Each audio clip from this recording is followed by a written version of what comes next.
حاتم طائی کی بیٹی قیدی ہو کے آئی جب اس کے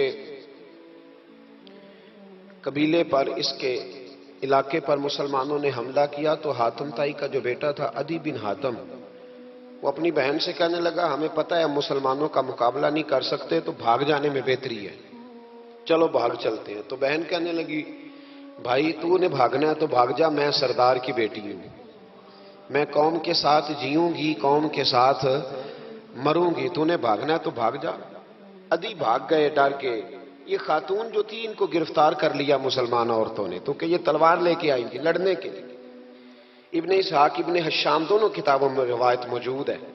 یہ خاتون کہتی ہے کہ میں نے بڑے تگڑے سوال تیار کیے، کیونکہ معاذ اللہ ثم معاذ اللہ میرا خیال تھا وہ نبی نہیں، وہ بادشاہ ہیں، وہ ایک اسٹیٹ کے سربراہ ہیں، وہ حکمران ہے، میں معاذ اللہ نبی نہیں۔ میں نے بڑے تگڑے سوال تیار کیے اور میں اپنے آپ سے کہہ رہی تھی میں ایسی ایسی باتیں کروں گی مسلمانوں کے نبی سے کہ انہیں جواب نہیں آئے گا، معاذ اللہ ثم معاذ، نقل کفر کفر نہ باشد۔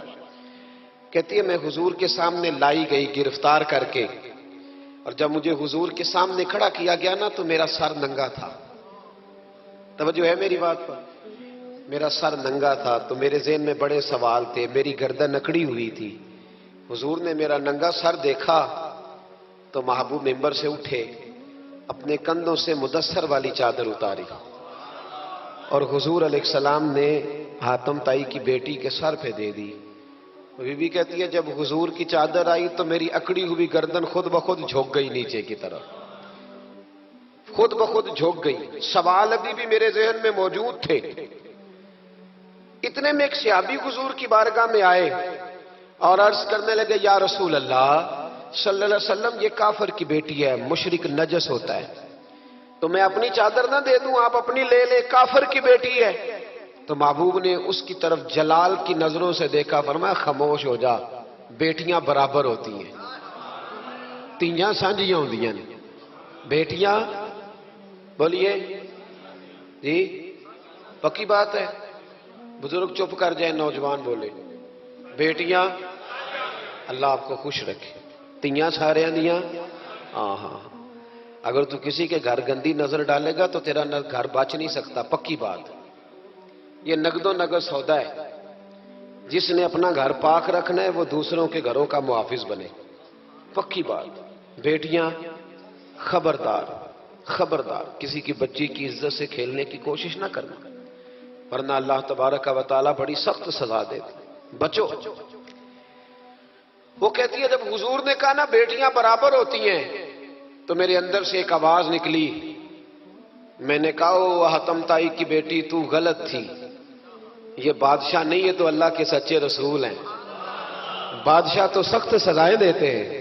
کہتے ہیں حضور میرے قریب آئے اور آ کے کہنے لگے تو سردار کی بیٹی ہے، تیرے باپ میں اچھی خصلتیں پائی جاتی تھی، بتا تیرے ساتھ کیا معاملہ کروں، کیا معاملہ، یہ حضور کی پسند ہے، کیا معاملہ کروں؟ تو کہنے لگی میں چاہتی ہوں مجھے آزاد کر دے۔ کہتی مجھے امید نہیں تھی، حضور کہیں گے ٹھہر جا، بیٹھ جا، بات کرتے ہیں، مشاورت ہوتی ہے، پھر اس کے بعد کوئی فیصلہ ہوتا ہے۔ کہا آزاد کر دو۔ کہتی حضور نے میرے کہنے پر فوراً ہی اگلا جملہ ہی نہیں کہا، فرمایا جا تو آزاد ہے۔ کہتی ہے میں نے ایک جملہ اور کہا، میں نے کہا میں اکیلی نہیں جاؤں گی، سارا قافلہ آزاد کرو، اب تنگی یہ داماں پہ نہ جا، اور بھی کچھ مانگ ہے آج وہ ماہل باتا، اور بھی کچھ مانگ۔ کہنے لگی اکیلی نہیں جاؤں گی، سارا قافلہ سارا قبیلہ آزاد ہو۔ حضور نے فرمایا تو پتہ نہیں کیا سوچ رہی ہے، تو جہاں آئی ہے وہاں سے خالی جاتا ہی کوئی نہیں، سارا قافلہ۔ حضور نے فرمایا بھی اس کے قبیلے کو کھانا بانا کھلاؤ اور سارے ہی آزاد کر دو۔ واپس گھر گئی تو اپنے باپ کو، اپنے بھائی کو بلایا، بلا کے کہنے لگی بھائی وہ بادشاہ نہیں وہ نبی ہے، بادشاہ نہیں وہ، اب تو جن کو فقیر ہونا چاہیے تھا وہ بھی بادشاہ بن گئے، بادشاہ سلامت۔ کہنے لگی میں دیکھ کے آئی ہوں وہ بادشاہ نہیں نبی ہے۔ تو عدی کہنے لگا میں عورتوں کی باتوں پہ یقین نہیں کرتا، میں خود جا کے دیکھوں گا۔ میں نے کہا غریبی میرے نبی کی پسند ہے، حضور نے اللہ سے غریبی مانگ کے لی ہے، کہا یا اللہ مجھے زیادہ پیسے نہ دینا، ایک وقت کی روٹی دینا۔ اور حضور فرماتے رب نے اختیار دیا ہے، اگر میں چاہوں تو احد پہاڑ سونے کا بن جائے اور میرے ساتھ چلا کرے، پر میں نے اللہ سے زیادہ دولت مانگی۔ او بھائی، دولت بڑی پیاری ہوتی تو سب سے زیادہ میرے نبی کی تجوریوں میں ہوتی۔ حضور نے دولت بانٹی ضرور ہے، لیکن حضور نے اس سے پیار یاد رکھے۔ ہم تو پاگل ہو گئے پیسوں کے پیچھے بھاگ بھاگ، جو سڑک پہ ادھر جا رہا ہے وہ پیسے دینے جا رہا ہے، جو ادھر جا رہا ہے وہ لینے جا رہا ہے۔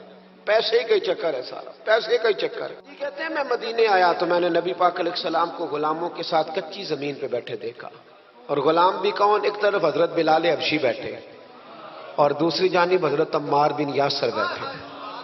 کہتے ہیں حضور بیچ بیٹھے، کھانا کھایا جا رہا ہے، اور حیران میں اس وقت ہوا جب اسی پلیٹ سے نبی پاک بھی کھا رہے ہیں اور بلال حبشی بھی کھا رہے ہیں ساتھ بیٹھ کے حضور نے۔ ادھی کہتے میرے دل پہ چوٹ لگی، میں نے کہا نہیں یار، یہ بادشاہ نہیں، یہ بادشاہ جو اس طرح غریبوں کے بیچ بیٹھ کے روٹی کھائے۔ ہمارے تو بادشاہ غریبوں کے حق میں تقریر کرتے ہیں نا، ویسے ان سے پوچھو کہ اس گاؤں سے ڈنگے کا کرایہ کتنا ہے، اور پھر ڈنگے سے لالے موسے کا کتنا ہے، ان کو کوئی پتہ نہیں۔ ان چودھریوں کو بچوں کو کھڑے کر کے پوچھو کبھی چنے کی دال کا بھاؤ کیا ہے، کدی آندھی ہوئے تو پتا ہوئے نا، ان کو کیا پتا؟ ان کے گھر میں تو آ جاتی ہے، اللہ جانے کہاں سے آتی ہے، ہم بدگمانی نہیں کرتے۔ لیکن حضور ایک پلیٹ میں کھانا کھا رہے۔ ادھی کہتا میں سمجھ گیا یہ بادشاہ نہیں۔ پھر میرے دل میں شیطان نے وسوسہ ڈالا، میں نے کہا مسجد کچیا ہو سکتا ہے، مکان بڑا پکا ہو، بنگلہ بڑا عالی شان ہو۔ حضور کی عادت مبارکہ تھی جب کوئی مہمان آتا تھا تو یا مسجد میں اصحاب صفہ کے ساتھ رکھتے تھے یا کسی صحابی کو دے دیتے تھے، وہ اپنے گھر لے جاتے تھے۔ ادھی کہتے ہیں میں نے جب سلام کلام کیا نا، دل میں خیال تھا کہ گھر بڑا عالی شان ہوگا، تو محبوب فرمانے لگے میرے دل میں خیال ہے، دیکھیے میرے نبی کو اللہ نے کتنا علم غیب عطا فرمایا ہے۔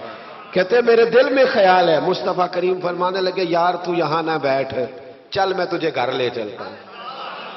خیال آیا مسلمان نیک و بد پہچان جاتے ہیں، اور محمد آدمی کے دل کی باتیں جان جاتے ہیں صلی اللہ ہو۔ ادی بن حاتم کہتے ہیں حضور مجھے لے کے چلے، جب نبی پاک گھر کی طرف لے کے چلے تو رستے میں ایک بوڑھی اماں مل گئی، پٹے پرانے کپڑے، کہنے لگی یا رسول اللہ میں آپ کی طرف ہی جا رہی تھی، ضروری کام ہے۔ تو حضور نے فرمایا چل تو جا رہی تھی، میں خود جو آ گیا ہوں۔ ادی کہتے ہیں چوک میں اس بوڑھی نے حضور کو کھڑا کر لیا۔ کبھی دیکھے آپ نے اپنا وزیر چوک میں کھڑا؟ آپ کو اسی ایم پی اے کدی نہیں دیکھا، وزیر تو دور رہ گیا، چوک میں کھڑا کر لیا نبی پاک صلی اللہ علیہ وسلم، اور وہ بی بی اپنے دکھڑے سنانے لگی۔ کہتے قربان جاؤں وہ دیر تک باتیں کرتی رہی اور نبی پاک سنتے رہے۔ ادھی کہتے ہیں میرے دل پہ دوسری چوٹ لگی، میں نے کہا جو اس طرح غریبی سے پیار کرے وہ بادشاہ نہیں، وہ اللہ کے سچے رسول ہیں۔ حضور مجھے گھر لے گئے، جناب سیدہ طیبہ طاہرہ حضرت عائشہ صدیقہ رضی اللہ تعالی عنہا کے حجرے میں، اور حضور جب اندر لے گئے تو ایک چٹائی پڑی ہے کھجور کی چھال کی، وہ بھی پھٹی ہے دو جگہ سے، ایک مٹکا، دو پیالے، ایک تکیہ جس میں کھجور کی چھال بھری ہوئی ہے۔ کہتے حضور مجھے لے گئے، میں نے محبوب کا وہ مکان جنت نشان، میں نے وہ مکان دیکھا جہاں حضرت جبریل حاضری دینے آیا کرتے، میں نے وہ مقام دیکھا جس کے دروازے پہ 70 ہزار فرشتے ڈیوٹی کرتے، میں نے وہ مکان دیکھا۔ کہتے میں حیران ہو گیا۔ حضور مجھے بٹھا کے گئے دوسرے کمرے میں، اور وہاں سے حضور سرکہ لائے، کھجوریں لائے، تھوڑا سا کھانا لائے، کہتے میرے سامنے رکھا۔ اب میں نے اس کھانے کی سادگی کو بھی دیکھا، لگے جو مزدور شاہ ایسا، نہ دھن نہ دولت سربراہ ایسا، فلک نشیں کا زمین پہ گھر ہے، میرا پیغمبر عظیم تر ہے۔ کہتے حضور صلی اللہ علیہ وسلم نے کھانا دیا تو حضور کی وہ سادگی، ادھر دیکھیں اس بندے میں سادگی نہیں نہ ہوتی، اس میں اپنائیت نہیں ہوتی۔ آپ کو سمجھ آئے تب بھی ٹھیک ہے، نہ آئے تب بھی ٹھیک ہے، پر میں آپ کو بڑی بات سمجھا رہا ہوں، جس میں سادگی نہیں ہوتی اس میں اپنائیت، وہ تو دیکھتا ہے کہ اس کے کپڑے اس قابل ہے کہ نہیں، میرے سینے سے لگ بھی سکتا ہے کہ نہیں، اس میں اپنائیت۔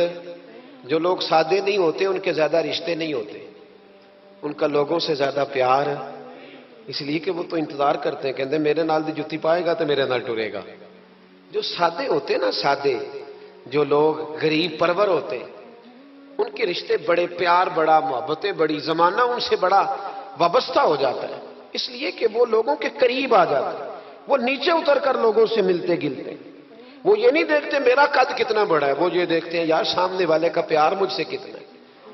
وہ نیچے اتر کر لوگوں سے کہتے ہیں نبی پاک علیہ الصلوۃ والسلام نے بڑا سادہ سا مجھے کھانا دیا، جب میں کھا چکا تو حضور فرمانے لگے سارا کچھ تو آپ نے دیکھ لیا، کیا پروگرام ہے، کب جانا ہے؟ آپ نے دیکھ لیا سارا کچھ، اگلا پروگرام بنائے۔ تو عدی کہتے ہیں میں دور بیٹھا تھا، میں اٹھ کے قریب آ گیا، میں نے کہا محبوبہ اب کہاں جانا ہے، مجھے کلمہ پڑھائے، میں مسلمان ہونا چاہتا ہوں۔